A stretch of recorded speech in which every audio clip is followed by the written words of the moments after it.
What are some of the examples that you can think of from your time as in academics, but also maybe in your practice of maybe examples of restoration for Mm. somebody, and it doesn't have to be someone who's been incarcerated. It could be anybody that you've worked with, because I think one of the things as a coming more from a biomedical tradition, Mhm. the new, the thing that's been around, people say it's new, but it's been around for 40 years, is the biopsychosocial, right?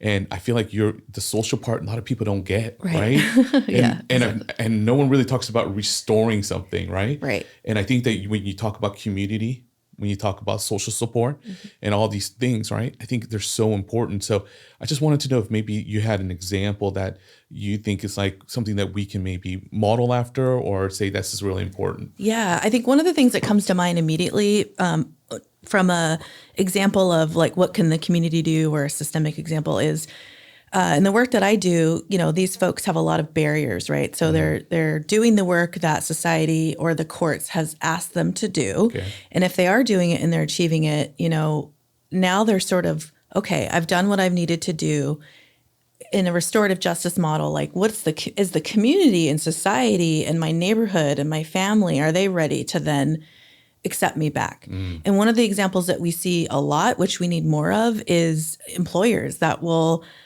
be willing to hire individuals with these backgrounds.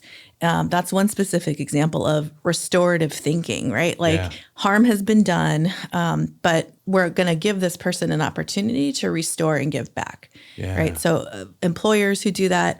I think another example that I've seen in my work in juvenile corrections is just really encouraging families to be involved in the rehabilitation Mm, process. mm, And that's hard when people have been hurt and harmed. But yeah. when I've seen, we call it like clarification, when family can come together, and sometimes it's their own siblings in the home who've been affected. Sometimes it's parents themselves who've been offended. But when we come together and do that really challenging work, Mm, the clarification and that restoration of what has been harmed can be very, very powerful.